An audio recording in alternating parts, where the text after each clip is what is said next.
حاجت رسول اللہ کی، اور سورج الٹے پاؤں پلٹے چاند اشارے سے ہو چاک، اندھے نجدی دیکھ لے طاقت رسول اللہ کی، اور اہل سنت کا ہے بیڑا پار، اصحاب حضور نجم ہے اور ناؤ ہے عبرت رسول اللہ کی۔ برادران ملت اسلامیہ، آج کی یہ چوتھی نظم ہے، چوتھی محفل ہے، اور آج جس کا ذکر ہوگا وہ واقعی میں باکمال ہے، بے مثال ہے۔ یوں تو نبی کے اصحاب کی تعداد بہت زیادہ ہے، کم و بیش 1,24,000 کی تعداد میں صحابہ آقا کے تھے۔ اور ایک بات یہ بھی یاد رکھیں گے کہ ہر صحابی کا رتبہ برابر نہیں ہوتا، کسی کا مقام زیادہ اونچا ہے، کسی کا اس سے کم ہے، لیول کا فرق ضرور ہوتا ہے۔ تو اصحاب رسول بہت ہیں اور ہر کسی کا اپنا مقام۔ صحابی کا مقام اتنا اونچا ہے کہ کوئی ولی کسی صحابی کے قدموں کے برابر بھی نہیں پہنچ سکتا۔ یہ عقیدہ ہے ہمارا اور متفقہ عقیدہ ہے۔ وہ الگ بات ہے کہ ہماری محبت چاہے جس کے ساتھ زیادہ جڑی ہو، وہ الگ مسئلہ ہے کہ ہم جتنا ذکر اولیاء کرام کا کرتے ہیں اتنا صحابہ کا نہیں کرتے۔ وہ الگ معاملہ ہے کہ جتنی مرتبہ ہم دن بھر میں سرکار غوث اعظم کو یاد کرتے ہیں اتنی مرتبہ ہم صدیق اکبر کو نہیں یاد کرتے، اتنی مرتبہ ہم فاروق اعظم کو نہیں یاد کرتے، عثمان غنی مولا علی کو نہیں یاد کرتے، وہ الگ بات ہے۔ لیکن یہ اہل سنت کا متفقہ اصول ہے کہ جو نبی کو حالت ایمان میں دیکھے، نبی کی صحبت میں رہے، نبی کے ساتھ اٹھے اور بیٹھے، آقا کی محبت میں زندگی گزارے اور اسی حالت میں ایمان کے ساتھ دنیا سے چلا جائے، وہ صحابی ہے۔ اب جب یہ بات ہمیں سمجھ میں آئی کہ صحابی اسے کہتے ہیں جس نے نبی کو دیکھا ہو، نبی کی صحبت اختیار کی ہو اور حالت ایمان پر اس کا خاتمہ ہو گیا ہو، تو یہ اتنا عظیم رتبہ ہے۔ پہلی بات تو یہ ہے کہ جس نے میرے آقا کو دیکھا وہی کمال کی آنکھیں ہیں، جس نے مصطفیٰ جان رحمت کی زیارت کی اس زیارت کی وجہ سے وہ بے مثال ہو گیا، مصطفیٰ جان رحمت کا قرب حاصل کیا، اس قرب کی وجہ سے وہ بے مثال ہو گیا۔ مصطفیٰ جان رحمت نے اس پر نگاہ عنایت ڈالی تو مصطفیٰ جان رحمت کی نظر محبت جب اس پر پڑی تو وہ لاجواب ہو گیا۔ تو یوں تو سارے صحابہ کا مقام بڑا اونچا ہے، ہر کسی کے شان اعلیٰ ہے، اور ان کے مقابل ہم کسی کو کھڑا نہیں کر سکتے، چاہے وہ ولی ہو، چاہے وہ تابعی ہو، چاہے وہ تبع تابعی ہو، چاہے وہ غوث اعظم ہو، چاہے وہ خواجہ غریب نواز ہو، چاہے وہ مخدوم اشرف ہو، چاہے وہ سید سالار ہو، کوئی بھی ہو، اے ٹو زیڈ جتنے بھی ولی اس دنیا میں ہیں ان کا مقام اعلیٰ ضرور ہے، اونچا ضرور ہے، وہ افضل ضرور ہے، وہ برتر و بالا ضرور ہے، مگر وہ کسی صحابی کے قدموں کے دھول کے برابر بھی نہیں۔ یہ عقیدہ، یہ مرتبہ صحابیت ہے کہ صحابی کے برابر بھی نہیں۔ تو اب ذرا سوچو کہ جب عام صحابی کا مرتبہ اتنا زیادہ ہے کہ جس کے قدم کے برابر غوث اعظم، ایک عام صحابی کا کہ اس کے مقابل میں ہم خواجہ کو نہیں لا سکتے، صحابی جس نے چند گھنٹے گزارے ہو، چند دن گزارے ہو، تو پھر وہ غوث اعظم سے افضل؟ تو سوچو جس دیکھا ہو اور جس صحابی کے محبت کی تلقین بار بار مصطفیٰ نے کی ہو، اور صرف تلقین نہیں کی بلکہ جس صحابی کو نبی نے اپنی بیٹی عطا کر دی ہو، اس صحابی عثمان بن عفان کا مقام کیا ہے؟ یہ تاریخ ہے دنیا کی، حضرت آدم سے لے کر ہمارے نبی تک۔ اب لازمی بات ہے، انبیاء کو اللہ نے بشری حالت میں پیدا کیا، جسم و جسمانیت کے ساتھ پیدا کیا، اس انداز میں پیدا کیا کہ اللہ نے انہیں آنکھیں بھی عطا کی، اللہ نے انہیں جسم بھی عطا کیا، ہاتھ بھی عطا کیے، پیر بھی عطا کیے، کان ناک بھی عطا کیے۔ جس طرح ہمارا جسم سیم اسی انداز کا جسم عطا کیا۔ وہ الگ بات ہے کہ ہم نے اور ان میں بڑا فرق ہے، وہ الگ مسئلہ ہے کہ ان کی حقیقت کیا ہے اور ہماری حقیقت کیا ہے۔ لیکن اگر ظاہری حالت کو دیکھا جائے جسمانی اعتبار سے تو سیم ہے، فرق ہے ان پر وحی آتی ہے، ہمارا انسان ہے وہ اللہ کا قرب حاصل کیے ہوئے ہیں، اور اس بات کی گارنٹی ہے کہ وہ اللہ کے قریبی ہے۔ ہمارا کوئی پتہ نہیں، وہ اللہ کے محبوب بندے ہیں، ہمیں کوئی پتہ نہیں کہ ہم کیسے ہیں۔ تو یہ ایک میں لاجیکل بات بتا رہا ہوں کہ انبیاء جو آئے تو جب لباس انسانی میں رب نے پیدا کیا تو ان کی شادی بھی ہوئی، جب شادی ہوئی ان سے بچے بھی ہوئے۔ کوئی یہ نہ سوچے کہ نہیں الگ انداز میں بچے ہوئے، کوئی نہ یہ سوچے کہ وہ نبی تھے تو الگ انداز میں رب نے کیا۔ یہ خالی دو تین لوگوں کی کوالٹی ہے، ایک تو حضرت آدم کی کوالٹی کہ جن کے لیے نہ ماں کی ضرورت پڑی نہ باپ کی ضرورت پڑی، اور ایک حضرت حوا کی کوالٹی کہ جن کے لیے نہ ماں کی ضرورت پڑی نہ باپ کی ضرورت پڑی، اور ایک حضرت عیسیٰ کی کوالٹی کہ جن کے لیے باپ کی ضرورت نہیں پڑی، ان کے پاس ماں تھی۔ اللہ نے اپنے معجزے سے، اپنے کرشمے سے، اپنی قدرت سے، اپنی طاقت سے بغیر باپ کے حضرت عیسیٰ کو پیدا کیا۔ اب ان تینوں کے علاوہ دنیا میں جو بھی آیا ہے وہ ماں باپ کے ذریعہ، جو بھی آیا ہے وہ ماں باپ کے وسیلے سے آیا، جو بھی آیا ہے وہ ماں باپ کی ملاقات سے آیا، ماں باپ کے ملن سے آیا۔ تو اب یہ تاریخی اعتبار سے دیکھا جائے تو حضرت آدم سے لے کر حضرت عیسیٰ تلک جتنے نبی آئے ان میں سے جنہوں نے شادیاں کی اور اللہ نے جن کو بیٹا عطا کیا یا جن کو بیٹیاں رب نے عطا کی، کہیں تاریخ میں یہ نہیں ملتا ہے کہ کسی نبی نے اپنی دو بیٹیوں کی شادی کے بعد دے گئے کسی انسان سے کی ہے، یہ تاریخ میں کہیں نہیں ہے۔ یعنی اگر شادی ہوئی ہے تو ایک بیٹی کی شادی کر دی، اسی کے ساتھ زندگی کٹ گئی، یا اگر کوئی معاملہ ہوا تو پھر دوسری شادی نہ ہوئی۔ یہ ایک تاریخی روایت ہے، شادی نہ ہوئی، مگر دنیا کا وہ واحد انسان، دنیا کی وہ واحد ذات، دنیا کی وہ واحد شخصیت جسے عثمان بن عفان کہتے ہیں، یہ رسول نے پہلے اپنی ایک بیٹی جن کا نام رقیہ تھا حضرت عثمان سے بیاہ دیا، پھر جب ان کا انتقال ہو گیا تو رسول نے اپنی دوسری بیٹی بھی حضرت عثمان سے بیاہ دی، اور جب ان کا بھی انتقال ہو گیا تو مصطفیٰ جان رحمت کے پاس جب حضرت عثمان آئے تو آقا ارشاد فرماتے ہیں، میرے عثمان یہ میری ایک بیٹی تھی، یہ دو بیٹیاں تھیں، یہ دونوں کا انتقال ہو گیا وہ الگ بات ہے، لیکن اگر اللہ نے مجھے 40 بیٹیاں بھی دی ہوتی تو میں یکے بات دے گئے ان 40 بیٹیوں کی شادی۔ یہ تھے عثمان، رسول کے داماد، آقا کے گھر کا فرق، کیونکہ داماد تو بھائی اہل بیت سے خالی نہیں۔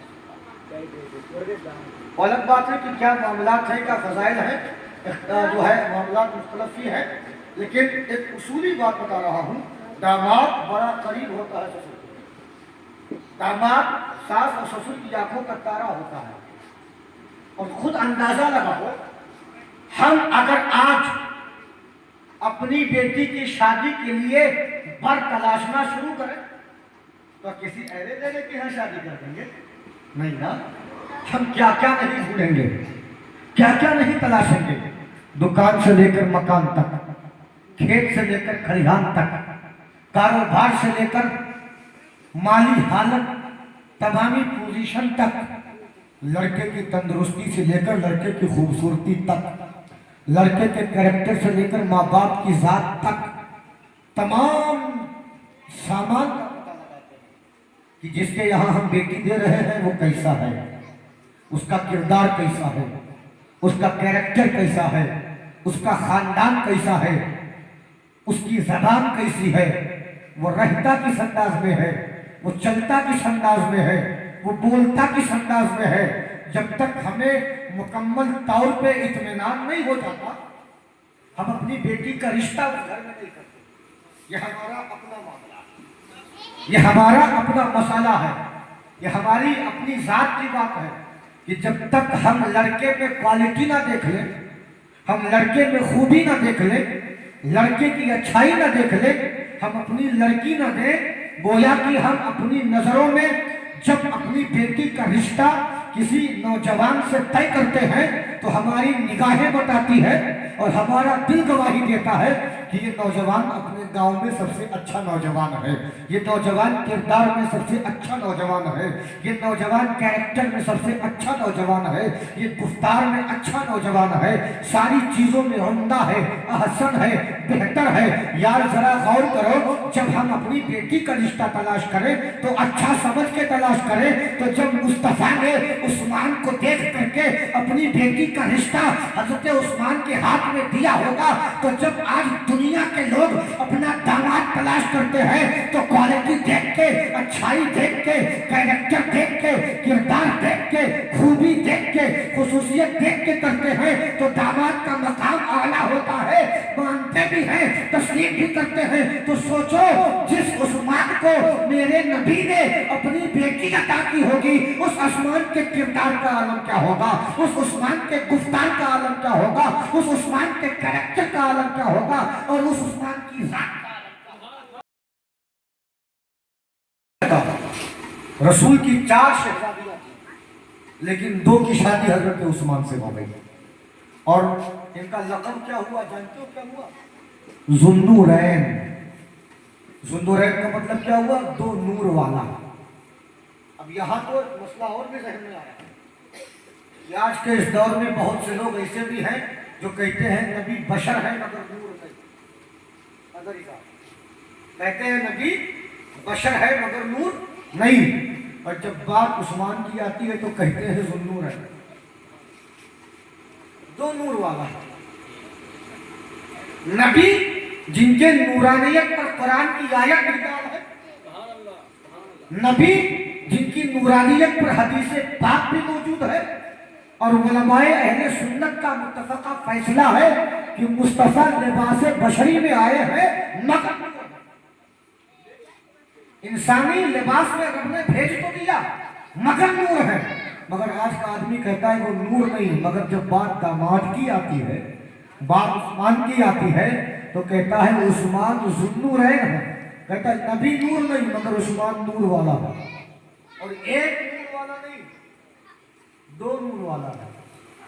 2 नूर क्यों है पहले मैं बताऊं, फिर आगे बात बताता हूं। 2 नूर इसलिए कहा जाता है कि नबी की 2 शहजादियां हजरत उस्मान की निकाह, अब एक शहजादी तो 1 नूर, और 2 शहजादी तो 2 नूर, एक शहजादी तो 1 नूर और 2 शहजादी तो 2 नूर।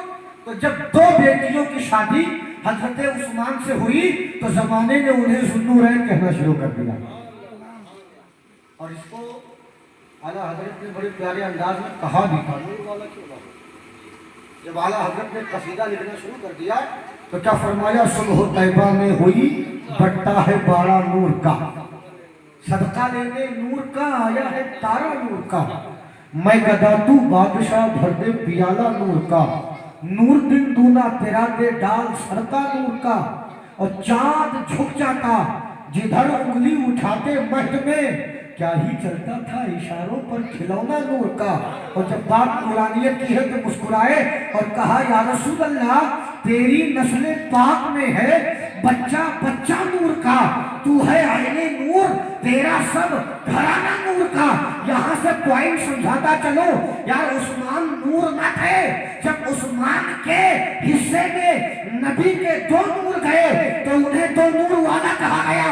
पता क्या चला? अरे तुम मुस्तफा की नूरानियत की बात करते हो।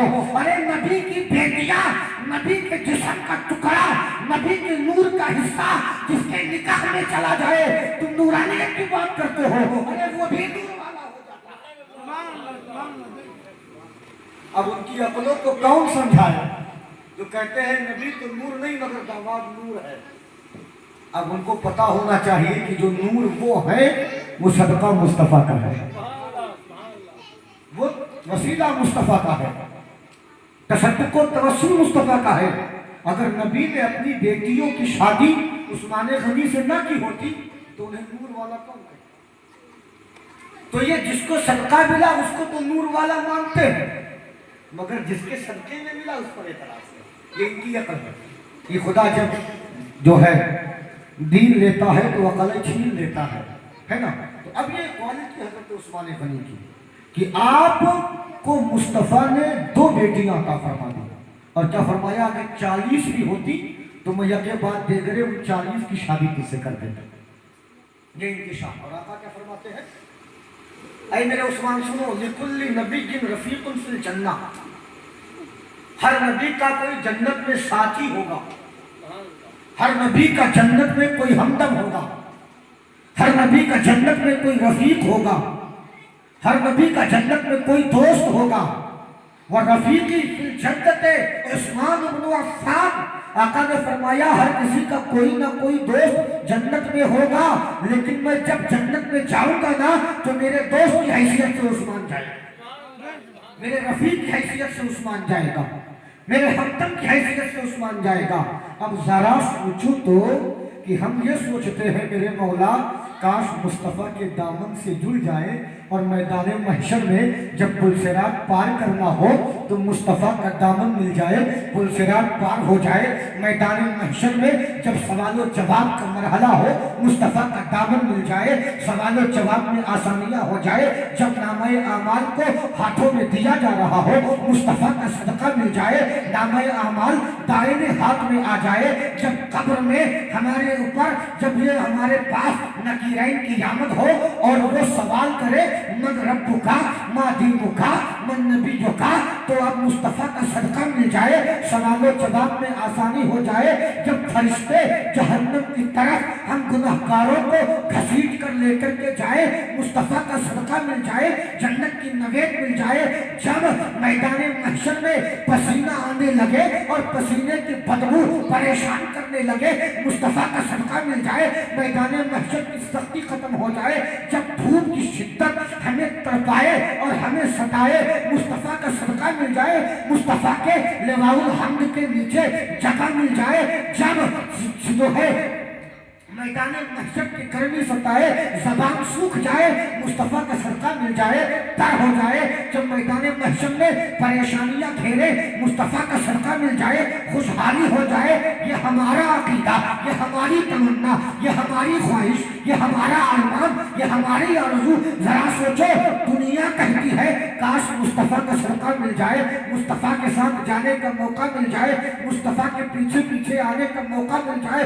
सोचो ये उम्मत का हाल है, उस उस्मान का मकाम क्या होगा जिसको मुस्तफ़ा ने कह दिया उस्मान तुम मेरे पीछे पीछे नहीं बल्कि मेरे दोस्त की हैसियत से जन्नत में जाओगे। नारे तकबीर, नारे रिसालत, नारे हैदरी, जश्न शहदाए करबला, मस्तके आला हज़रत हज़रत अल्लामा सैयदना कुबरा, नारे तकबीर, नारे रिसालत। ये इनकी फजीलत है, ये इनकी शान है, ये इनका रुतबा है। अब आपको मैं बताऊं ना, हज़रत उस्मान बिन अफ़्फ़ान जो आका के मंजूर नज़र थे, मुस्तफ़ा जाने रहमत के चहेते थे। जब मेरे नबी ने मक्कतुल मुकर्रमा में इस्लाम का प्रचार और प्रसार शुरू किया, मेरे आका ने हज़रत सिद्दीक़ अकबर ईमान ले आए और आपकी काविश और कोशिश से हज़रत उस्मान गनी भी कलमा पढ़ करके दाखिल इस्लाम हो गए। मक्का की लेकिन आपका घराना बड़ा मजबूत था और बहुत अपने धर्म के मामले में बड़े सख्त। जो जिस खानदान से आपका कनेक्शन था, जिस कबीले से आपका ताल्लुक था, वो कबीला अपने मामलात में, चाहे वो ज़ाती मामलात हो या मजहबी मामलात हो, हर मामले में बड़ा सख्त। अगर आप इस्लाम की हिस्ट्री पढ़ेंगे तो आपको बात समझ में आएगी। लेकिन जब हज़रत उस्मान मुसलमान हो गए ना, और जब ये बात मक्का में फैली कि उस्मान तो मुसलमान हो गए, उस्मान ने नबी का कलमा पढ़ लिया, उस्मान नबी के दामन में आ गए, तो आपका चाचा था जिसका नाम था हकम, आपका एक रिश्तेदार जिसका नाम था हकम, उसने हजरत उस्मान को बुलाया और कहा, उस्मान मैंने सुना है कि तुमने मोहम्मद का दीन इख्तियार कर लिया है, मैंने सुना है कि तुमने मोहम्मद का कलमा पढ़ लिया है, तुमने मजहब इस्लाम को कबूल कर लिया है। हजरत उस्मान गनी कहते हैं, हाँ मैंने कबूल तो कर लिया है। दिल आया नबी पर, तो अब दिल की ना मानता तो किसकी मानता। इतना हसीन चेहरा देखा कि जो चेहरा चांद से भी ज़्यादा चमकदार था, अगर उस चेहरे को देख करके भी उनकी हक़ानियत पर ईमान ना लाता तो फिर कब लाता। वो कहता है, अच्छा क्या तुमने नहीं देखा कि पूरे ख़ानदान ने कलमा नहीं पढ़ा? क्या तुमने नहीं जाना कि हमारे पूरे कुंबे ने कलमा नहीं पढ़ा? हम उस धर्म के मुखालिफ हैं, हम उस धर्म के कट्टर दुश्मन हैं, हम उसकी मुखालफत करते हैं, हम उनके खिलाफ हैं, हमारी तमाम कोशिशें उनके खिलाफ हैं, और तुमने जाकर के उनका दामन थाम लिया। तुम अपने खानदान से हट गए, तुम अपने परिवार से हट गए, तुम अपनी फैमिली से हट गए। हजरत उस्मान कहते हैं, मैं अब तक गलत रास्ते पर था, अब तक हटा हुआ था, अब सही रास्ते पे आया हूँ, अब कलमा तो पढ़ लिया है। हकम कहता है, कलमा पढ़ लिया है कोई बात नहीं है, मगर अब कलमा छोड़ दो। कहने लगे, इतना आसान तो नहीं है, हम मोहम्मद का गुलाम हैं, हम मोहम्मद के दीवाने हैं, हम मोहम्मद के चाहने वाले हैं, कि जो एक बार अपने आप को आका के नाम पे बेच देता है ना, फिर उसे कोई खरीद नहीं सकता।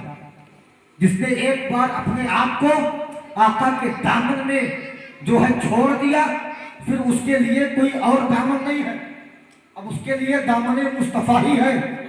अब मैं नबी का दामन पकड़ चुका हूँ, मैं नबी का दामन तो नहीं छोड़ूंगा। हकम कहता है कि अगर नहीं छोड़ोगे ना तो सजाएं दूंगा, नहीं छोड़ोगे तो मारूंगा, नहीं छोड़ोगे तो जख्म पहुंचाऊंगा, नहीं छोड़ोगे तो तकलीफें बर्दाश्त करनी पड़ेगी। मुस्कुराए कहने लगे, मुस्तफ़ा के गुलामों को तकलीफों से डराता है, मुस्तफ़ा के गुलामों को परेशानियों से डराता है, मुस्तफ़ा के जानिसारों को तू खौफ व हरास की बात करता है। सुन ले, कुछ भी कर ले, लेकिन जो कलमा पढ़ लिया ना, उस कलमे के खिलाफ अब मेरी जबान से कोई जुमला निकलने वाला नहीं है। हकम ने क्या किया, एक खंभे से हजरत उस्मान गनी को बांध दिया और बांधने के बाद मारना शुरू कर दिया। इतना मारा कि आपका जिस्म जख्मों से चूर हो गया, इतना मारा कि आप बेहाल हो गए, आप परेशान हाल हो गए, और आपकी जबान से तब भी कलमे तैयबा जारी था, ला इलाहा इल्लल्लाह जारी था, मुहम्मद रसूलुल्लाह जारी था।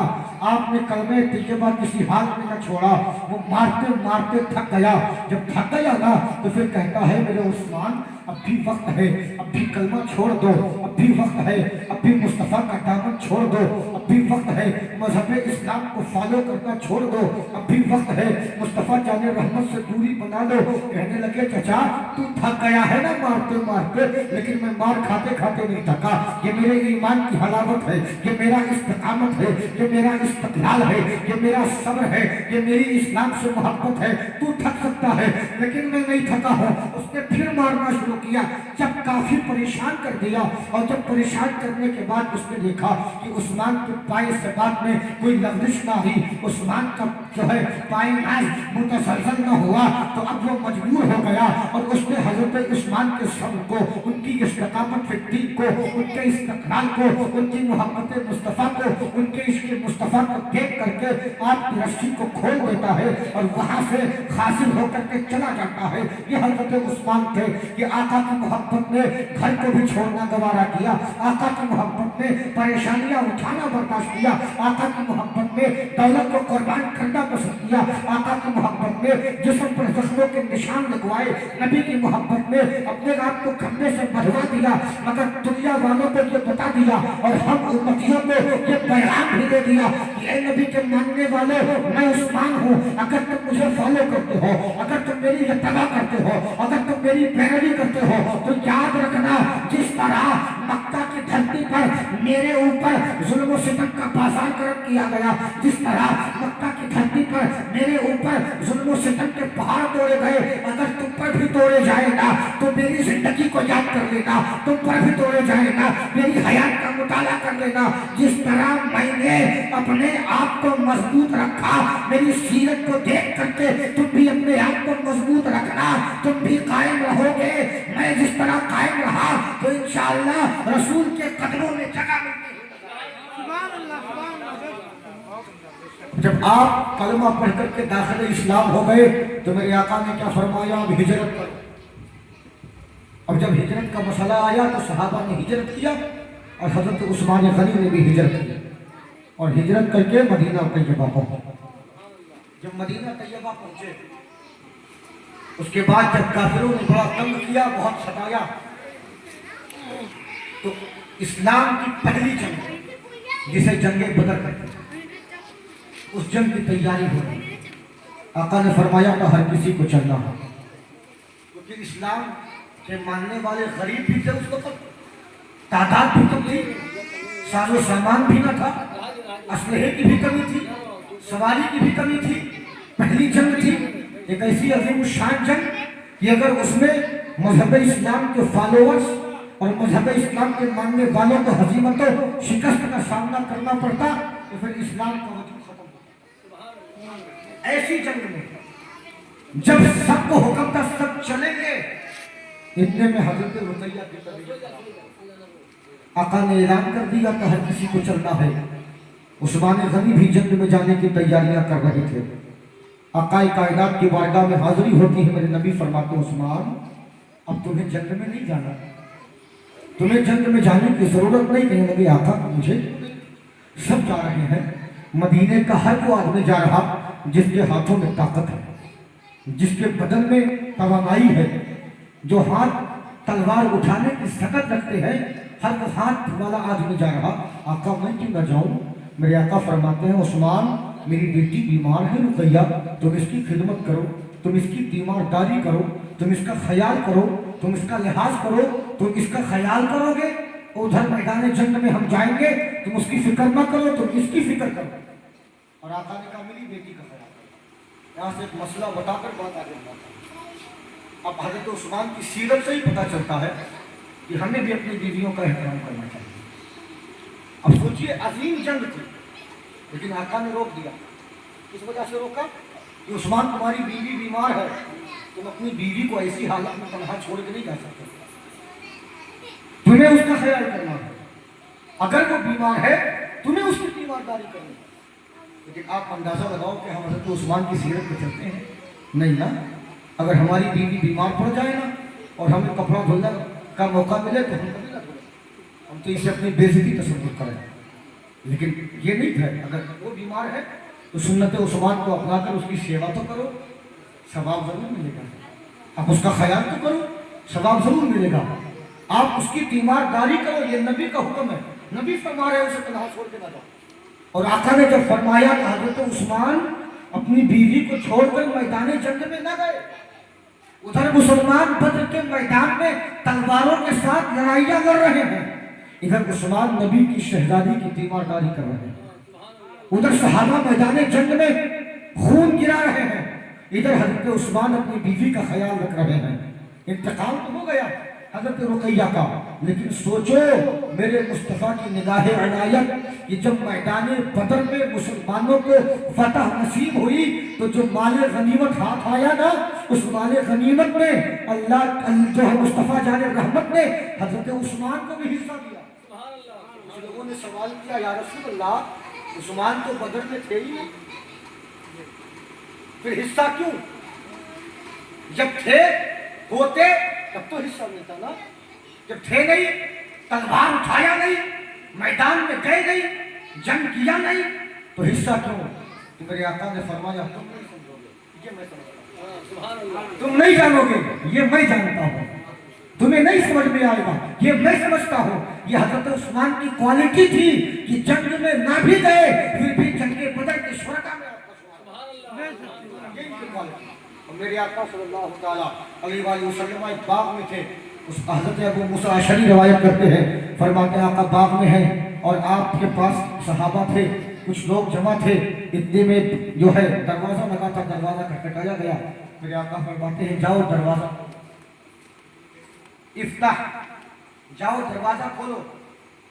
फिर जो आया है वो बशिरहु बिल जन्नत, और उसे जन्नत की खुशखबरी सुना दो। अब हजरत अबू मूसा अशरी कहते हैं कि जाने वाला गया, दरवाजा खोलता है, और जब उसने दरवाजा खोला तो क्या देखा कि आने वाला अबू बकर है। आका ने क्या फरमाया था? इफ्ताह लहू, उस दरवाजे को खोलो, वह बशिरहु बिल जन्नत, और जो आ रहा है उसे जन्नती बनने की बशारत देंगे, उसे बता दो तुम जन्नती हो। अबू मूसा अशरी कहते हैं कि दरवाजा खुला तो अबू बकर नजर आए। उसके बाद आका ने फरमाया, दोबारा जब दरवाजा खटखटाया गया, आका फरमाते हैं इफ्ताह लहू व बशिरहु बिल जन्नत, जाओ दरवाजा खोलो और आने वाले को जन्नत की खुशखबरी सुना दो। तो जब दरवाजा खोला गया तो क्या देखा? आने वाले हजरत उमर फारूक, नबी मुस्तफा जाने रहमत की बारगाह में हाजिर हुए। और उसके बाद जब मुस्तफा ने तीसरी मर्तबा दरवाजा की आवाज सुनी कि कोई खटखटा रहा है, इरशाद फरमाते हैं जाओ दरवाजा खोलो वो बशिरहु बिल जन्नत, और उसे जन्नत की बशारत दे दो। तो अब रिवायत बताती है कि तीसरा आने वाला कोई और नहीं था, वो नबी का जानशीन, नबी का खलीफा, नबी का दामाद हजरत उस्मान इब्न अफ़्फ़ान। ये इनकी क्वालिटी है कि आका ने जन्नत की बशारत दी। यह एक बात और जाहिर करता चलता, आप तमामी सहाबा की जिंदगी का मुताला करो तो आका ने किसी के बारे में फरमाया, जैसे कि अशरे मुबश्शरा फरमाया, उनका नाम लेकर के आका ने फरमाया अबू बकर फिल जन्नह, उमर फिल जन्नह, उस्मान फिल जन्नह, अली फिल जन्नह, तलहा फिल जन्नह, जुबैर फिल जन्नह, सअद फिल जन्नह, अब्दुर्रहमान फिल जन्नह, सईद फिल जन्नह। आका ने फरमाया ये जन्नती है। फिर आका ने हजरत रबिया के बारे में फरमाया कि ये जन्नती है, असहाब सुफ़ा के बारे में फरमाया कि ये जन्नती है। फिर ये फरमाया कि जो मैदान बदर में थे वो जन्नती है। फिर ये फरमाया कि जो असहाब रिज़वान में थे वो जन्नती है। आका ने जन्नती होने की बशारत अलग अलग लेवल पे दी, अलग अलग मौके पे दी, मगर आप रसूल की अहादीस को अगर मुताले में रखो और तमाम किताबों का मुताला करो तो पता चलेगा कि इस नबी ने किसी को एक मरतबा जन्नती कहा, किसी को 2 मरतबा जन्नती कहा, किसी को 3 मरतबा जन्नती कहा, किसी को 4 मरतबा जन्नती कहा। मेरे मुताले के मुताबिक इससे ज्यादा नबी ने किसी और को जन्नती नहीं कहा। तमामी सहाबा हो, चाहे वो ज़ाते सिदाकत हो, चाहे वो ज़ाते अदालत हो, चाहे वो ज़ाते शुजाअत हो, चाहे वो हस्ते हुसैन हो, चाहे वो तलहा ज़ुबैर हो, चाहे वो सईद साद हो, चाहे वो अबू हुरैरा हो, चाहे वो बिलाल हबशी हो, चाहे वो कोई और हो, तमामी सहाबा है। नबी ने या तो 1 बार जन्नती कहा, या तो 2 बार जन्नती कहा, या तो 3 बार जन्नती कहा, या तो 4 बार जन्नती कहा। मगर नबी के तमामी सहाबा में हजरत उस्मान बिन अफ़्फ़ान की वो तनहा ज़ात है, वो ज़ाते वाहिद है, इनकी ये स्पेशलिटी है, इनकी ये क्वालिटी है। नबी ने किसी को 2 बार जन्नती कहा, मगर आप तारीख को उठाएंगे, कुतुबे सीरत का मुताला करेंगे तो पता चलेगा यही वो ज़ात है जिसे नबी ने 1 बार नहीं, 2 बार नहीं, 3 बार नहीं, 4 बार नहीं, 5 बार नहीं, तकरीबन 10 मरतबा जन्नती कहा। ये शान इनकी है। अब सोचो जरा, हमारी तमन्ना है मुस्तफ़ा हमसे राजी हो जाए तो हम जन्नती हैं, और मुस्तफ़ा जिसे जन्नत की बशारत दे दे और 1 बार ना दे, 2 बार ना दे, 10-10 बार कह दे उस्मान जन्नती है, फिर उस उस्मान का मकाम क्या होगा? और सोचो फिर जन्नत में क्या मकाम है, जन्नत में क्या हिस्सा मिलेगा। ये हजरत उस्मान, इनकी ये शान कि इनको रसूल ने बार बार जन्नती कहा, और लेकिन इन्होंने इस्लाम की सेवा भी बड़ी की है, इस्लाम की खिदमत भी बड़ी की है। और अल्लाह के रसूल ने इनकी शहादत के ताल्लुक से बहुत पहले बता दिया था। मेरे आका हजरत सिद्दीक़ फारूक और हजरत उस्मान गनी के साथ उहद के पहाड़ पर जलवा मार, उहद का वो पहाड़ जिसे जन्नती पहाड़ कहा जाता है। احد کا وہ پہاڑ جسے قیامت کا پہاڑ کہا جاتا ہے، یعنی اسی پہاڑ سے قیامت کی نشانیاں قرب قیامت میں ظاہر ہوگی۔ ایسا عظیم الشان پہاڑ جس ہے تو دنیا میں، مگر آقا نے اسے جنت کی بشارت دی، ہے تو دنیا میں مگر نبی نے اسے اپنی زبان فیض ترجمان سے اس پہاڑ کو جنتی کہا ہے۔ اب اس پہاڑ پر نبی ہے، اس پہاڑ پر صدیق اکبر ہے، اس پہاڑ پر عثمان غنی ہے اور حضرت فاروق اعظم ہے۔ جب پہاڑ نے ان چاروں شخصیات کو اپنے اوپر پایا تو وجد میں آ گیا، محبت میں آیا اور ہلنے لگا، جنبش کرنے لگا۔ میرے آقا نے دیکھا کہ پہاڑ ہل رہا ہے فرق محبت میں۔ سوچو میرے پیارے، یار وہ پتھر ہو کر کے پیار کرتا ہے، ہم انسان ہو کر کے پیار کرنا کریں، وہ بے زبان ہو کر کے پیار کرتا ہے، ہم صاحب زبان ہو کر کے پیار کیوں نہ کریں؟ اس کے اندر جان نہیں، وہ پیار کرتا ہے، ہم جاندار ہو کے پیار کیوں نہ کریں؟ وہ ہلنے لگا فرق محبت میں، گویا کو یہ وہ کہہ رہا ہو کہ آج تو میرا نصیب بیدار ہوا ہے، آج تو میری قسمت کا ستارہ اور یہ سریا پر پہنچا ہے کہ مصطفیٰ کے قدم ناز میرے اوپر آئے۔ جب وہ ہلنے لگا تو میرے آقا نے احد کے پہاڑ کو ٹھوکر مار کے کہا تھا، اس وقت یا احد ثابت قدم رہا احد، ٹھہر جا، ساکن ہو جا، پرسکون ہو جا، کیا تجھے پتا نہیں کہ تیرے اوپر ایک نبی، ایک صدیق اور دو شہید موجود ہیں؟ یہ میرے آقا، اس سے میرے آقا کے علم غیب کا بھی پتہ چلا، میرے آقا کے لیول کا بھی پتہ چلا، میرے آقا کی کوالٹی کا بھی پتہ چلا، اور یہ بھی پتہ چلا کہ میرے آقا کی حکمرانی خالی انسانوں پر نہیں ہے، پتھروں پر بھی ہے۔ بے شک سبحان اللہ۔ میرے آقا نے بتا دیا کہ پہلے ہی کہ عثمان غنی تم شہید ہو، اور پھر آقا کے فرمان کے مطابق وقت آخر میں انہیں شہادت کا جام پینا پڑا۔ بے شک یہ حضرت عثمان غنی، یہ جن کا مقام جگہ جگہ پر نبی بتا رہے ہیں، نبی سمجھا رہے ہیں کہ عثمان کیا ہے، عثمان کی حیثیت کیا ہے۔ اور جانتے ایک مرتبہ کیا ہوا؟ حضرت عثمان غنی نے مصطفیٰ جان رحمت کی دعوت کری اور کہا یا رسول اللہ میرے گھر پہ تشریف لائے، میں آپ کی دعوت کرتا ہوں، میرے گھر میں کھانا کھا لیں، بڑی مہربانی ہوگی۔ مصطفیٰ نے قبول کر لیا اور نبی اپنے حجرہ خاص سے نکلے اپنے صحابہ کے ساتھ۔ عثمان غنی نبی کے ساتھ ہیں اور نبی کے ساتھ دیگر صحابہ، نبی آگے چل رہے ہیں، ان کے پیچھے صحابہ کی جماعت ہے، اور مصطفیٰ جان رحمت کے تھوڑے سے پیچھے حضرت عثمان ہیں۔ اور مصطفیٰ جب قدم اٹھاتے تو عثمان گنتے کہ نبی نے ایک قدم بڑھایا ہے، دوسرا اٹھایا تو عثمان نے گنا دوسرا قدم بڑھایا ہے، تیسرا نبی نے قدم بڑھایا عثمان نے گنا کہ 3 ہے، چوتھا بڑھایا گنا 4 ہے، 10 بڑھایا 40 بڑھایا، نبی قدم بڑھاتے چلے گئے، عثمان گنتے چلے گئے۔ مصطفیٰ جان رحمت جب ان کے گھر کے دروازے کے قریب پہنچے، کہا میرے عثمان ذرا یہ تو بتا دے، میں اپنے گھر سے چلا تیرے گھر کی طرف، وہاں سے آیا یہاں تک، لیکن میں نے نوٹس کیا، میں نے یہ دیکھا کہ میرے ہر قدم کو تم گن رہے ہو، ہر قدم کو تم اپنی نظروں میں بسا رہے ہو، اپنے دل میں جگہ دے رہے ہو، میرے عثمان وجہ کیا ہے، میرے عثمان سبب کیا ہے؟ آقا نے یہ سوال کیا۔ عثمان غنی عرض کرتے ہیں یا رسول اللہ آپ کو دعوت دی، اب یہ میرا عشق ہے، یہ میری محبت ہے، آقا میری تمنا یہ ہے کہ اپنے گھر سے لے کر کے میرے گھر تک آپ نے جتنے قدم بڑھائے ہیں، آپ کے آمد کی خوشی میں عثمان اتنے غلام آزاد کرنا چاہتا ہے۔ یہ نبی کی محبت تھی، اور نبی کا ایک جملہ حضرت عثمان کے کان میں گیا نا، اور ان کے پاس اگر وہ پاور آف اتھارٹی جو تھا ان کو اگر حاصل تھا، تو نبی کا ایک جملہ چاہے انہوں نے عثمان غنی سے کہا ہو یا نہ کہا ہو، اس کو پورا کرنا وہ اپنا فرض منصبی سمجھتے ہیں۔ جیسے مدینہ شریف میں ایک منافق آدمی کے مکان میں کھجور کا پیڑ لگا تھا، اور وہ کھجور کی ڈالیاں ایک دوسرے انصاری صحابی کے مکان کی طرف جھکی ہوئی تھی، اور وہ کھجور ان کے مکان میں گرتا، اور لازمی بات ہے جب کھانے کی چیز ہے اور مکان میں گرے گی اور بچے ہوں تو کیا اٹھائیں گے؟ نہیں، بچے ہوں تو کیا کھانے کی کوشش نہیں کریں گے؟ جب یہ شکایت مصطفیٰ جان رحمت کی بارگاہ میں آئی تو میرے آقا نے اس منافق سے کہا کہ تم یہ کھجور کا درخت بیچ کیوں نہیں دیتے؟ تم اسے بیچ دو، اور اگر تم بیچ دو گے تو تمہیں اس کا بدلہ دیا جائے، तुम अगर यहाँ पर एक खजूर का दरख्त होगे, मैं तुम्हें जन्नत में 10 खजूर का दरख्त। सौदा देखो, कहाँ का सौदा कहाँ से हो रहा है। और कुछ लोग कहते हैं नबी को पावर ही नहीं है। अरे यार, मेरे आका बैठे जमीन पे है, सौदा जन्नत का कर रहे हैं, क्योंकि खालिक जन्नत ने मुस्तफा को मालिक जन्नत बनाया है।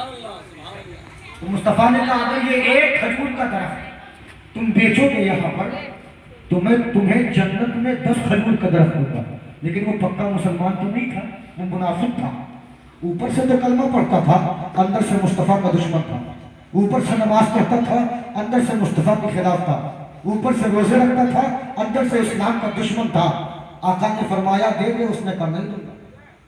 जब ये खबर उड़ते हुए हजरत उस्मान गनी के कानों में पहुंची, आप फौरन वहां से उठे और उठने के बाद उस आदमी के पास गए और कहा तू ये दरख्त मुझे बेच दे, तू मुझे बेच दे, मैं तुझे दुनिया का पैसा दूंगा। तू दुनिया चाहता है ना, तो दुनिया ले ले मुझसे, मैं तुझे दुनिया दूंगा, लेकिन तू दरख्त दे दे। उसने कहा ये ना सोचना उस्मान कि मैं हल्के में दे दूंगा, कम कीमत में दे दूंगा, कम दाम में दे दूंगा, कम पैसे में दे दूंगा। उस्मान गनी कहते हैं तू बता तो लेगा। इसे कहते हैं मोहब्बत। हालांकि नबी ने ये नहीं कहा था कि उस्मान तुम खरीद के दे दो, आका ने ये नहीं कहा था कि उस्मान तुम खरीद के दे दो, बल्कि आका ने क्या कहा था कि जो कोई भी खरीदेगा मैं उसे जन्नत में खजूर का दरख्त दूंगा। अब आका ने जब कहा, जब ये खबर उस्मान गनी के कान में पहुंची, तो आप आए और उसके एक पेड़ के बदले में पूरा एक बाग दे दिया। कहा सुन तू ये बाग ले ले, मुझे वो पेड़ दे दे। वो बड़ा खुश हुआ। गोया कि उस्मान गनी ने कहा तुझे लगता है तू फायदे में है, मगर तू फायदे में नहीं, फायदे में तो मैं हूँ। कम से कम मेरे इन बागों के जरिया मेरे महबूब की जबान की लात। और जब वो दरख्त खरीदा मेरे नबी ने, मेरे उस्मान ने, तो खरीदने के बाद आका की बारगाह में आए, सलाम अर्ज करते हैं और उसके बाद अर्ज करते हैं मेरे आका वो दरख्त जो आपने खरीदने की बात की थी, आका मैंने खरीद लिया है, तो क्या मुझे जन्नती पेड़ मिलेगा। आका मुस्कुराएगा मेरे उस्मान तू फिक्र न कर, वादा मुस्तफा का है, जामिन मैं हूँ, जमानत वाला मैं हूँ। तुमने यहाँ खरीद करके वो पेड़ उस गरीब सहाबी को हदिया किया है, कल में जन्नत में तुम्हें खजूरों का दरख्त। ये उस्मान गनी है। और आज भी अल्हम्दुलिल्लाह जो मदीना जाते हैं ना, वो जानते होंगे कि मदीना में वाक़ईतन उस्मान का एहसान बहुत ज्यादा है। उस्मान गनी का एहसान बहुत जबरदस्त है। पूरे मदीना में एक ही कुआं था, मीठे पानी वाला, मीठे पानी का एक कुआं। और क्योंकि आज की तरह वो पानी नहीं होना, आज तो हर जगह हमको मीठा पानी मिल जाता था, चाहे वो जमीनी एतबार से मिले या हम केमिकल डाल के बना दें, लेकिन वो दौर केमिकल का नहीं था। अब मुसलमानों को वो पानी पीने में बड़ी तकलीफ होती थी, क्योंकि वो कुआं एक यहूदी का था, वो यहूदी उस कुएं का मालिक। तो मुसलमानों को बड़ी मशक्कत के बाद पानी मिलता। वो रुपया भी लेता था, तंज भी किया करता था, रकम भी लेता था, ताने भी मारा करता था, पैसा भी लेता था, टाइम पर पानी भी नहीं दिया करता था। जब इसकी खबर मेरे आका कायनात हुई तो मेरे आका ने इरशाद फरमाया है कोई जो वो कुआं खरीद करके मुसलमानों के लिए वक्फ कर दे। अगर वो कुआं खरीद लेगा तो जिसने जो खरीद करके मुसलमानों के लिए तोहफा करेगा, गिफ्ट करेगा, मैं उसे जन्नत का नहर जन्नत में मैं उसे अदा करूंगा। अब आका ने ये ऐलान कर दिया जब ये खबर उस्मान गनी को हुई, जहां जहां ऐसे मुस्ते जाफसा की बात थी उस्मान गनी सर पर गए, जहां जहां नवेदे जाफसा की बात थी उस्मान गनी आगे आ गए। अब उस कुएं के पास पहुंचे उस्मान, और पहुंचने के बाद हजरत उस्मान गनी उस यहूदी से कहते हैं कि कुआं बेच दे। वो कहता है उस्मान मैं तो कुआं नहीं बेचूंगा। कहने लगे दाम बता, कीमत बता। तो कीमत बताता जा, मैं पैसा अदा कर दूंगा। उसने अपनी एतबार से बहुत ज्यादा कीमत मांगी, मगर क्या शर्त रखा उस्मान, सुनो एक दिन ये कुआं आपका रहेगा, एक दिन मेरा रहेगा। उसने होशियारी दिखाई और कहा कुआं बेचूंगा, मगर शर्त क्या है, एक दिन कुआं आपका रहेगा, एक दिन मेरा रहेगा। एक दिन आप पानी भरोगे, एक दिन मैं पानी भरूंगा। एक दिन कुएं के मालिक आप रहोगे, एक दिन कुएं का मालिक मैं रहूंगा। उस्मान गनी ने कहा मंजूर है, पैसा दे दिया, रकम दे दी। उसके बाद मुआहिदा हो गया, एक दिन कुआं उस्मान के नाम का, एक दिन कुआं यहूदी के नाम का। और जब हजरत उस्मान के नाम का कुआं एक दिन का हो गया, उस्मान गनी ने मदीने में ऐलान किया, जिसको पानी लेना हो मेरे वाले दिन आकर के पानी ले जाए, जिसको पानी लेना हो, जिस दिन मैं कुएं का मालिक रहूंगा उस दिन आकर के पानी ले जाए, जिस दिन कुआं मेरी मिल्कियत में रहेगा उस दिन आकर के पानी ले जाए। अब जब सहाबा ने ये मुस्तैजा फैजा सुना, ये खुशखबरी सुनी, ये बशारत सुनी, तो मुस्तफ़ा जाने रहमत की सहाबा की मुक़द्दस जमात अपने अपने घरों से डोल लेकर के, रस्सी लेकर के, बर्तन लेकर के, मशकीज़ा लेकर के कुएं के पास पहुंचे। उस दिन पहुंचे जिस दिन बारी उस्मान गनी की थी, जिस दिन मिल्कियत में कुआं उस्मान गनी के था, जिस दिन कुएं का मालिक उस्मान गनी थे। अब सारे लोगों ने मशकीज़ा भर लिया, डोल भर लिया, बर्तन भर लिया, छोटे छोटे बर्तन भर लिए, बड़े से बड़ा बर्तन भर लिया। अब जब दूसरा दिन आया, यहूदी ने अपने दिन में कुआं खोला और बैठ गया। अभी कोई आएगा पानी मांगेगा, पैसा कमाऊंगा, अभी कोई आएगा पानी लेगा, अगर मुसलमान आएगा तो सताऊंगा तब पानी दूंगा। सुबह से दोपहर हो गई, दोपहर से शाम हो गई, कोई पानी लेने वाला ना आया, शाम तक खाली बैठा रहा। जब बहुत ज्यादा नाउम्मीद हुआ, बहुत ज्यादा मायूस हुआ, अपने घर चला गया। और जैसे ही दूसरा दिन आया, सारे सहाबा फिर मशकीज़ा लेकर के पहुंच गए, फिर डोल लेकर के पहुंच गए, फिर बाल्टा लेकर के पहुंच गए, फिर साजो सामान लेकर के पहुंच गए। सारा दिन पानी भरा, अपने अपने घरों में पानी जमा कर लिया, खुद पीने के लिए भी रखा, जानवरों के भी लिए रखा, नहाने के लिए भी पानी रख लिया, सब पानी रख लिया। अब जब फिर चौथा दिन आया, यहूदी फिर बड़ी उम्मीद के साथ आया, आज पानी बेच करके पैसा कमाऊंगा। उस दिन तो पानी नहीं बेच पाया था। सुबह से दोपहर हो रही है, दोपहर से शाम ढल रही है, शाम से रात हो रही है, कोई पानी लेने के लिए ना आ रहा है। अब जब एक दिन गुजरा, 2 दिन गुजरा, 10 दिन गुजरा, 20 दिन गुजरे, वक्त गुजरता चला गया। उसकी समझ में बात आ गई, यार होशियारी मैंने दिखाई थी मगर मेरी सारी चालाकी खत्म हो गई है।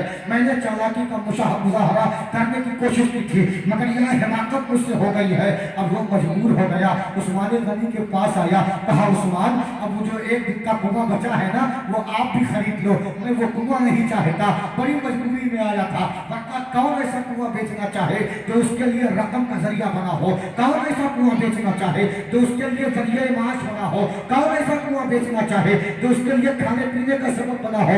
लेकिन जब वो हजरत उस्मान गनी की बारगाह में आया, उस्मान गनी मुस्कुरा रहे थे, तो कहता है उस्मान कुआं खरीद लो, ये तो जितना दिया था ना पहले वाले का उतना ही दे दो, ज्यादा नहीं दे रहा हो, जितना आपने दिया था उतना अता कर दो, उतने में मैं मान जाऊंगा। उस्मान गनी मुस्कुराए, ना उतना तो नहीं दूंगा, जब देना था अब नहीं दूंगा।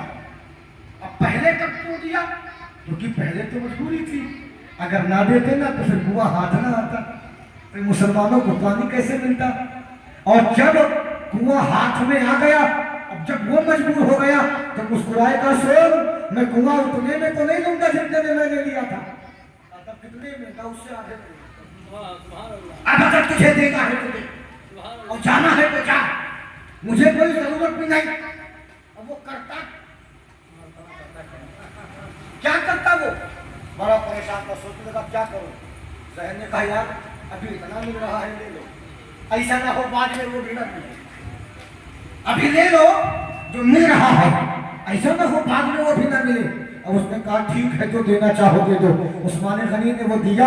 और जब पूरा कुआं हजरत उस्मान की मिल्कियत में आ गया था, उस्मान गनी अपने मकान में रुके नहीं, अपने घर में बैठे नहीं, वहां से सीधा निकले और दौड़ते हुए मुस्तफा जाने रहमत की बारगाह में आए। और आने के बाद अर्ज करते हैं, या रसूल अल्लाह, आपकी बशारत के मुताबिक मैंने वो कुआं खरीद लिया है। आका, ये कुआं मैंने आपके फरमान के मुताबिक मुसलमानों को हदिया कर दिया, गिफ्ट कर दिया, वक्फ कर दिया। अब जो मुसलमान चाहे, जब चाहे, जैसे चाहे, जिस हालत में चाहे वो पानी पिए। मेरे मुस्तफा मुस्कुराए, उस्मान गनी को सीने से लगा के कहा, मेरे उस्मान तूने मेरे कलेजे को ठंडक पहुंचाई है, ये मेरा वादा है। आज तूने मुसलमानों के लिए कुआं खरीद करके उनके सुकून का सामान पैदा किया है। कल मैं जन्नत में तुझे जन्नती नहर अता करूंगा। इतना नबी का ख्याल, اتنا نبی سے محبت. اور جانتے ہو میرے آقا اتنی حیا کرتے تھے عثمان غنی. میں نے ایک روایت پڑھی اس تعلق سے کہ آقا کائنات بیٹھے ہوئے تھے بلکہ کیک لگائے ہوئے تھے اور آقا کی لنگی شریف جو ہے وہ ہلکی سی پنڈلی میں پوچھی ہوئی ہے. روایتوں میں تو رام بھی آتا ہے لیکن میں اس کو گوارا نہیں. روایتوں میں یہ آتا ہے کہ یا تو ران کھلی تھی یا پنڈلی کھلی تھی لیکن میری محبت یہ گوارا نہیں کرتی کہ میں یہ کہہ دوں کہ ربی کی ران کھلی نبی کا سامنے کھلاؤ. نہیں, یہ ہو بھی نہیں سکتا. جو نبی سطر عورت کی بات کرے, جو نبی پردے کی بات کرے, وہ بے پردگی کیسے کرے؟ جس کا کام ہی اصلاح امت ہو وہ آقا اپنی ران کیسے کھولیں گے؟ میں اپنے نظریے کی بات کرتا ہوں, ہو سکتا ہے وہ صحیح ہو لیکن میں اپنے نظریے کی بات کرتا ہوں کہ میرا عقیدہ یہی ہے کہ آقا کی پنڈلی کھلی, ران نہیں. الگ بات ہے کہ کیا خلافی معاملات ہو اس میں یہ میری محبت گوارا نہیں کرتی, یہ میرا ایمان گوارا نہیں کرتا کہ میں ایسا کروں. تو پنڈلی کھلی ہوئی تھی اور اتنے میں حضرت صدیق اکبر آئے. جب صدیق اکبر آئے تو آقا جس طرح تھے اسی طرح بیٹھے رہے, اٹھے نہیں. جس پوزیشن میں تھے اسی پوزیشن میں بیٹھے رہے, جس حالت میں تھے اسی حالت میں بیٹھے رہے. آپ صدیق اکبر آئے, سلام کیا, نبی نے جواب دیا, نبی کے پاس بیٹھ گئے. فاروق اعظم آئے, انہوں نے بھی آقا سے سلام کیا, آقا نے سلام کا جواب دیا لیکن اپنی جگہ سے نبی ہلے نہیں, اپنی جگہ سے اٹھے نہیں. جس حالت میں تھے اسی حالت میں ٹیک لگا کر کے نبی بیٹھے رہے. عمر فاروق آ کر کے بیٹھ جاتے ہیں. اتنے میں دروازہ کھٹکھٹایا جاتا ہے, عثمان غنی کی آمد ہوتی ہے, نبی اٹھ کے بیٹھ گئے. ابو بکر آئے, آقا نہیں اٹھے. عمر آئے, آقا نہیں اٹھے. اور عثمان غنی جیسے آئے, نبی اٹھ کے بیٹھ گئے اور جو پنڈلی کا حصہ کھلا تھا آقا نے اس کو چھپا دیا. جب چھپا لیا پھر سارے لوگ جب چلے گئے تو جو روایت کرتا ہے نا ان کا کیا فرمان ہے, وہ کہتے ہیں کہ وہ ان کا کہنا ہے کہ جب میں نے آقا سے پوچھا, یعنی سیدہ عائشہ آپ فرماتی ہیں کہ میں نے مصطفیٰ سے پوچھا, یا رسول اللہ جب میرے بابا ابو بکر آئے تو آپ لیٹے تھے, آپ اٹھے نہیں, بیٹھے تھے اسی پوزیشن میں اور لنگی تھوڑا اوپر تھی, آپ کی پنڈلی کھلی ہوئی تھی. آقا آپ نے پیر ہٹایا نہیں. جب عمر آئے آپ نے پیر ہٹایا نہیں.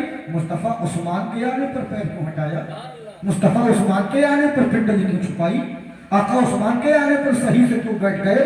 مصطفیٰ مسکرائے, کہا اے عائشہ میں عثمان کے آنے پر کیوں نہ بیٹھوں, ارے عثمان وہ ہے جس سے اللہ کے فرشتے بھی حیا کرتے ہیں. یہ شان ہے, یہ رتبہ ان کا, یہ مقام ان کا, یہ دبدبہ ان کا, یہ ان کے معاملات تھے اور اسی وجہ سے ان کا مقام ہوتا.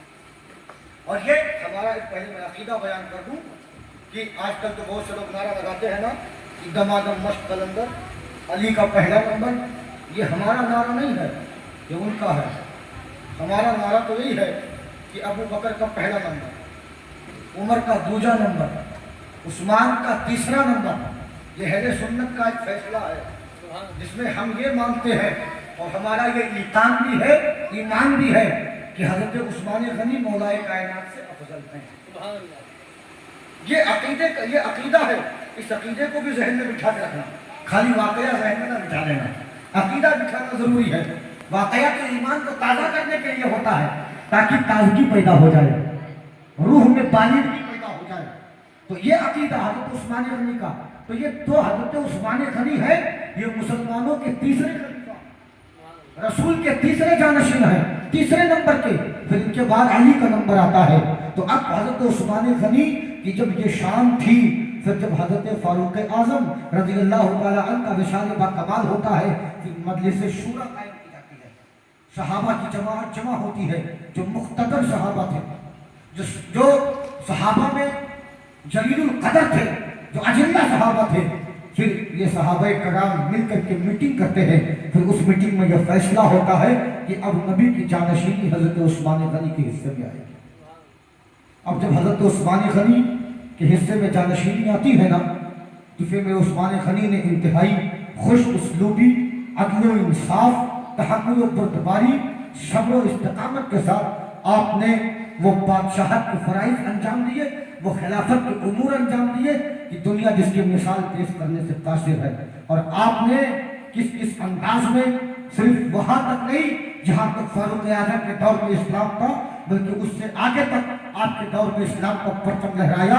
और जिधर देखो उधर उस्मानी फौजें हर तरफ मौजूद थी जो इस्लाम का परचम लहरा रही थी, और दुश्मनाने इस्लाम की छातियों पर चढ़ करके कलमे जो है लाइया बुलंद कर रही थी और नारे तकबीर लगा करके सारी दुनिया को नारे तकबीर की गूंज से जो है दहला रही थी, और सारी दुनिया के मानने पर मजबूर थी कि बिना शक व शुबा जब बादशाह अज़ीमुश्शान होता है, जब सिपह सालार उनका होता है, जब कायद जो है इंतहाई सलाहियत वाला होता है, तो फिर जो लोग उससे जुड़ते हैं वो साहिब रवान होते हैं, वो साहिब तबदबा होते हैं। और यही वजह थी कि जब उस्मान गनी फारूक आजम के बाद मसनद खिलाफत पर मुतमक्किन हुए और जो है तख्त खिलाफत पर तशरीफ फरमा हुए, तो फिर आपके नाम का टक्का और इस्लाम का परचम इस दुनिया के चारों कोनों में लहराने लगा, और दुनिया उस्मान गनी के नाम से जो है उस्मान गनी के नाम को जानने और पहचानने लगी। हकीकत में अगर देखा जाए तो राकाए कायनात के बाद से लेकर के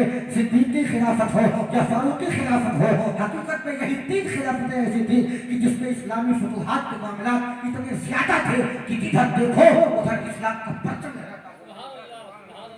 आप जब खलीफा बने और आपने तमाम मालिकों को सर किया और आपके मानने वालों ने तमाम मालिकों को तब सर किया, लेकिन मेरे प्यारे जानते हो इंसान नेक चाहे जितना हो लेकिन कुछ न कुछ बर्दाश्त हो जाता है, और यही हाल हुआ।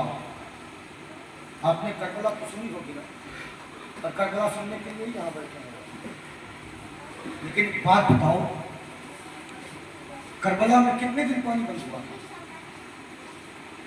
3 दिन ना, करबला में 3 दिन पानी बंद हुआ, 3 दिन पानी ना मिला, वो करबला। लेकिन आज जिस रात की बात हो रही है ना, इनकी जो वाकया इनका जो वाकया शहादत है वो उससे उनको 3 दिन पानी ना मिला, इनको 40 दिन पानी मिला, उनको 3 दिन दाना ना मिला, 40 दिन दाना ना मिला। हालांकि नबी का खलीफा अगर चाहता तो मदीना में फौजें खड़ी कर देता, अगर चाहते तो जिन्होंने आपको परेशान और तंग किया था उनकी गर्दनें कटवा देते। और लोगों ने कहा भी था खलीफाए वक्त और अमीरुल मोमिनीन आप फौजों को बुलाते क्यों नहीं? कहने लगे मैं ये गवारा नहीं करता कि नबी के शहर में मेरी वजह से खून बहाया जाए, मैं ये पसंद नहीं करता कि आका के मुकद्दस शहर में मेरी वजह से खून खराबा हो, मुझे ये बर्दाश्त नहीं। हजरत उस्मान गनी जो नबी के दामाद भी, नबी के चहेते भी, नबी के जानशीन भी, नबी के मंजूर नजर भी, लेकिन मरवान के अय्यारियों और मक्कारियों की वजह से जब आप पर कुछ इल्जामात आयद किए जाते हैं और जब ये फैसला सरकार मौलाए कायनात की बारगाह में पहुंचाया जाता है, आप फैसला करते हैं, उस फैसले में मरवान की मक्कारी जाहिर होती है, और वो लोग जो प्रोपेगेंडा रचाते हैं हजरत उस्मान के खिलाफ, जब उनकी भी मक्कारियां जाहिर होती है तो फिर सरकार मौलाए कायनात फैसला सुनाते हैं कि उस्मानी गनी बरहक है, हक पर है, लिहाजा तुम ऐसी हरकतें न करना। लेकिन जो बदख्वाह थे ना, जिनके जहन में उस्मान गनी की अजमत जो थी वो दूर हो चुकी थी, उनको खुदा का खौफ न था, उन्हें मुस्तफा का डर न था, उन्हें किसी चीज का खौफ लाहिक न था, उन्होंने हजरत उस्मान गनी के मकान, मगर जिसने हजरत उस्मान गनी को परेशान करने की कोशिश की ना, वो सलामत न रहा। हजरत अबू कुलाबा कहते हैं रज़ियल्लाहु, वो कहते हैं कि मैं मुल्क शाम गया, अब मुल्क शाम में मैंने एक आदमी को देखा, तो क्या देखा, वो चिल्ला रहा था, हाय मुझसे बड़ा बदनसीब कौन है, हाय मुझसे बड़ा बदकिस्मत कौन है, मुझसे बड़ा जहन्नमी कौन है, मैं पक्का जहन्नमी हूँ, मुझे भी जन्नती नहीं बना सकता। तो वो कहते हैं कि मैं उसके करीब पहुंचा का, अच्छा ये बता तुझे पक्का कैसे पता है कि तू जहन्नमी है, तुझे यकीन के साथ कैसे पता है कि तू जहन्नमी है, तू कैसे जानता है कि तू जन्नती नहीं बन सकता? वो कहने लगा हुजूर मसला ये है ना कि जब उस्मान गनी को उनके मकान के बाहर बलवाइयों ने घेरा तो मैं भी उनमें शामिल था, और जब हजरत उस्मान गनी کے مکان کے اندر میں پہنچا تو آپ کی بیوی حضرت نائلہ نے مجھے روکنے کی کوشش کی. اس وقت میں نے حضرت عثمان غنی کی بیوی حضرت نائلہ کے گال اور رخسار پر ایک زوردار تماچا لگایا تھا، جس کو دیکھ کر کے حضرت عثمان غنی نے کہا تھا کہ اللہ کرے تیرے دونوں ہاتھ کاٹ دیے جائیں، اللہ کرے تیرے دونوں پیر کاٹ دیے جائیں، اللہ کرے تیری دونوں آنکھیں اندھی ہو جائیں اور اللہ تجھے جہنم میں پہنچا دے. وہ کہتا ہے اے پوچھنے والے سن لے، میرے دونوں ہاتھ کاٹ دیے گئے ہیں، میرے دونوں پیر کٹ گئے ہیں، میری دونوں آنکھیں خراب ہو گئی ہیں، میں ہاتھ سے لولا بن چکا ہوں، میں پیر سے لنگڑا بن چکا ہوں، میں آنکھوں سے اندھا بن چکا ہوں. اے پوچھنے والے، میں نے دیکھا ہے کہ حضرت عثمان نے جو کہا وہ پورا ہو گیا. انہوں نے کہا ہاتھ پیر کاٹے جائیں تو ہاتھ پیر بھی کٹ گئے. انہوں نے کہا آنکھیں غائب ہو جائیں، اندھی ہو جائیں، آنکھیں بھی خراب ہو گئی. اب ایک ہی تو بچا ہے نا. تب جب جس کا دو کہنا پورا ہو گیا ہے اس کا تیسرا بھی پورا ہو جائے گا. وہی ایسا آدمی بچا نہیں تھا. جانتے ہو میرے پیارے، حضرت عثمان غنی کی ذات گرامی باوقار ہے. آپ کمرے کے اندر ہے، آپ کے تمام دشمنان جو ہے وہ آپ کے گھر کے باہر ہے، لیکن اس وقت محاصرے میں سختی نہ تھی. کھانا بھی آ جاتا تھا، پانی بھی آ جاتا تھا، آپ کھاتے بھی تھے، پیتے بھی تھے، اپنے گھر میں اپنے گھر والوں کے ساتھ رہتے بھی تھے. جب محاصرے میں سختی ہوئی اور کھانا اور پانی بند کر دیا گیا، حضرت عثمان غنی کے پاس پانی نہ پہنچنے لگا تو نبی کی پیاری بیوی حضرت ام حبیبہ غالباً جو ہے پانی کا مشکیزہ لے کر کے حضرت عثمان غنی کے مکان کے پاس جاتی ہے اور پانی کا مشکیزہ اندر پہنچانا چاہتی ہے. مگر ان بلوائیوں کو نبی کی بیوی کا بھی خیال نہ آیا. انہوں نے ان کی بھی بے حرمتی کر دی اور جس مشکیزے میں پانی تھا اس مشکیزے کو توڑ دیا. سارا مشکیزہ کا پانی وہ باہر آ کر کے زمین پر گر گیا. حضرت ام حبیبہ وہاں سے رنجور اور غمزدہ ہو کر کے واپس آتی ہے. اس کے بعد جب یہ خبر مولا کائنات مولا علی مشکل کشا شیر خدا کو ہوتی ہے، آپ اپنے دونوں شہزادے حسن و حسین کو عثمان غنی کے دروازے پر لے جا کر کے کھڑا کر دیتے ہیں اور کہتے ہیں اے میرے بیٹے حسن، اے میرے بیٹے حسین، سنو تمہارا معاملہ یہ ہے نا کہ تم عثمان کی پہرےداری کرو گے جب تک جو ہے، جب تک معاملات صحیح نہ ہو جاتے، جب تک حالات صحیح راستے پر نہیں آ جاتے،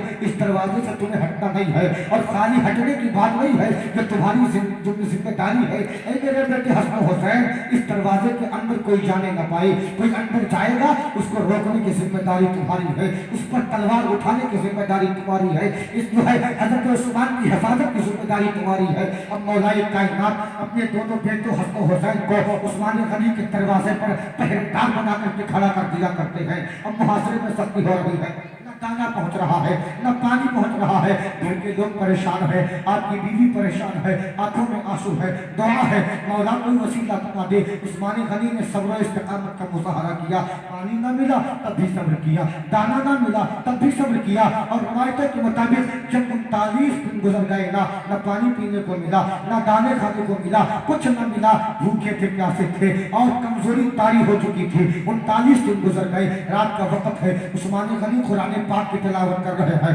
مصطفیٰ جان رحمت جو ہے خواب میں آتے ہیں. جب خواب میں آ رہے ہیں، خواب میں آتے ہیں، عثمان غنی نے مصطفیٰ جان رحمت کو دیکھا، آنکھوں میں آنسو آ گئے. عرض کرتے ہیں یا رسول اللہ دیکھیے کیا ہو رہا ہے، میرے آقا آپ کی محبت میں تڑپ رہا ہوں، آقا ملاقات کب ہوگی؟ مصطفیٰ جان رحمت ارشاد فرماتے ہیں اے میرے عثمان پریشان نہ ہو، اے میرے عثمان غم نہ کر، اے میرے عثمان حزن و ملال سے کام نہ لے.